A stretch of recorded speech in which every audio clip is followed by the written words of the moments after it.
ihe m chọrọ ikwu ngalaba especially ụmụ nwoke ka m na-agwa ya.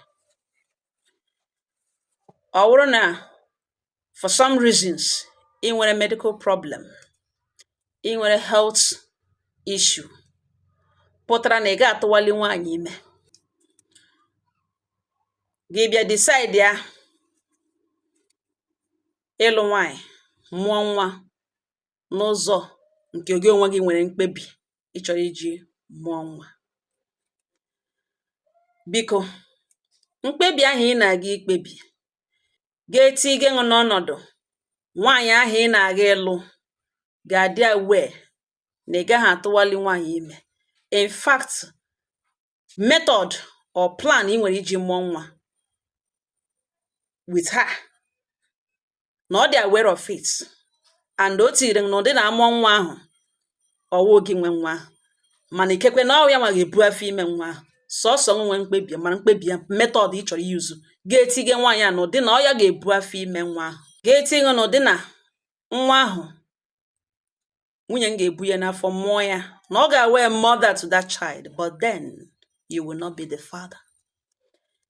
Inweta nwa gị n'ọnọdụ dị otu a, nwanne m nwoke, agbadala nwa gị bịa gbawa shaka shaka, n'ihi na ọ ga-araka ahụ gị nweta nwaanyị ga-emechi ọnụ.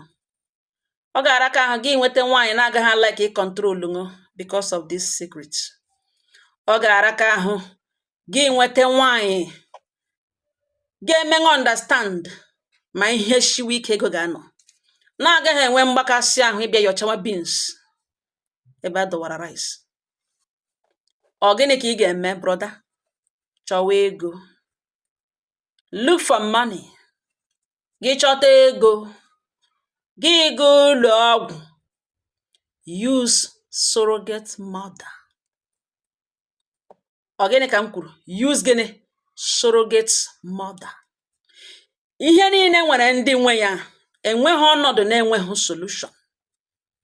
Brother, gị hụta onwe gị n'ọnọdụ a na ị gaghị atụwali nwaanyị ime, and ịlụọ nwaanyị ọ ga-achọ ka gị na-agbagharịwa mgbagharị ụlọ ọgwụ ya bịa ghọta na ihe dị otu a, ị nwere problem dị otu a, ya onwe ya nweghị problem. Unu abịa suggest ya na gịnị ka ọ gaa ụlọ ọgwụ mee ka eme ka ọzọ. Ọ ga-araka ahụ gị hụta nwaanyị ga-ahụta onwe ya na enweghị ya enweghị any problem. Inwe ike suggest ya ka ga-eme nwa adopt. Ikekwe ya asị na gịnị ka ya ga-eji mee nwa adopt ma ọ bụrụ na ya ga-amụli nwa. Why not eme ya otu? Why not eme ya otu ọzọ? Gị bịa kpere gị ụlọ ọgwụ, gị bịa yuzuo donor somehow. Ọ wụrụzie ya nwa ga-ebu dị nwa. She is now the mother of that child where you are not the father. Tomorrow ị bara nwa ahụ mba, asị nne ọwụ ya asị na ọ because ọwụ gị mụrụ ya. Gị lee nwa ahụ anya, ikekwe ịra ya anya na o mega ihe ọjọọ, gị raa ya anya ka ọ kwụsị ihe ahụ ọ na-eme, ya ahụta na ile gị anya mkpọrọmasị n'ihi na ọwụ mkpọrọ gị. Nwa ahụ achọ ya n'ụgwọ school, gị sị ngwa next week gị ekwe. Nwunye ya asị ha iji sị next week because of ọwụ nwa. Ọ bụrụ na ọ ga-emụrụ ya mma ịkwụọla ụgwọ school. Ọ bụrụ na ọ ga-ekpọrọtọrọkpọrọ nwa na mma emeneke mma emeneke ọzọ, ị gaghị ekute ume n'ụlọ gị, ihe ga-emebi. Ọ gịnị ka ị ga-eme? Tụruo ntị ala ma ị nweta onwe gị n'ọnọdụ ya, brother.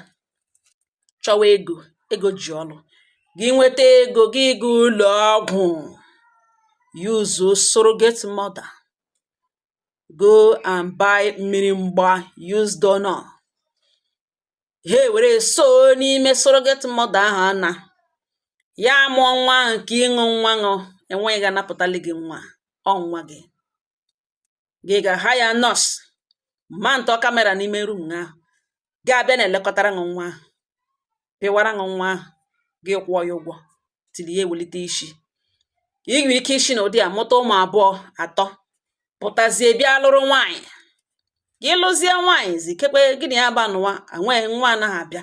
Ị nwere ike gwazie nwunye ṅụ na ihe na nwa ị mụrụ before gị nwee problem, elekwe problem ị nọ n'elu ya, no recent problem, na ịmụ ọnụ ụmụaka na ọhịa ụmụaka mụrụ gị before ihe na-eme, ị nwee problem a ị nọ n'elu ya now. Mana ị ga-alike ka unu ga-eme nwa adopt n'ahịa. Enwezi ihe ọ bụla ọ suggestri, kill into it. Ma ọ bụrụ na ọwụ ihe a ga-eme obi dị ya mma, ọkwa na ikpe ego ụlọ ọgwụ etikwe eke n'afọ ya mmụọ sikele na ọwụ ya chọrọ ịmụ nwa, ya chọrọ inwe experience ahụ. unu amaratu unu si eme ya.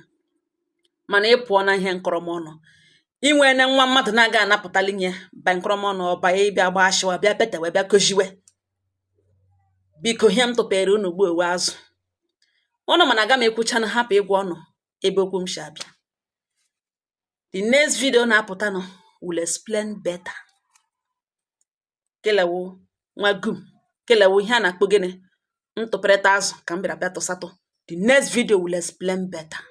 Ka ị na-eme ka ị na-echefukwe tige notification on. Ọkwa na follow m click kọta aka na channel ka subscribe to my channel. N'ihi na ihe mere onye ọzọ ka ndị ọzọ ji mụrụ akụ. Ihe a na-akọ ebe ahụ true life story. Ndị ọ gbagidere, ndị unu na ọgbakwutekwala unu na-asị ngwa mee ya ote mee ya ote. This program ọwụ na m hiwere ọ mụ na ọnụkwa eme gị mụ na ọnụkwa ebu gị epushie forward. Unu ama ihe unu megere ụmụ mmadụ ezinụlọ dị iche iche site n'ịma ya okwu ọnụ, site na nwere ndị ka ọ ga-aragide ha enweghị obi ime ya, mana mmadụ abụọ na-atọ bịa sị ha why for what ọ wụrụ mee otu a ga-eme otu a. Ha enwe mmụọ n'ihi na enwere ndị softness ha wụ problem ha, nwekwara ndị obi ike ha wụ problem ha. Ọ daa na-ama ya okwu ọnụ n'ihi na agwa otu onye hụrụ ha wee ke, mana okwu ahụ mmadụ abụọ na atọ anọ kwuru ya si mee ya ote eme ya ote a, ọ wụọla ihe kwesịrị ime n'okwu ahụ. Eleruo ya anya in a way. Ụmụnne m, the next video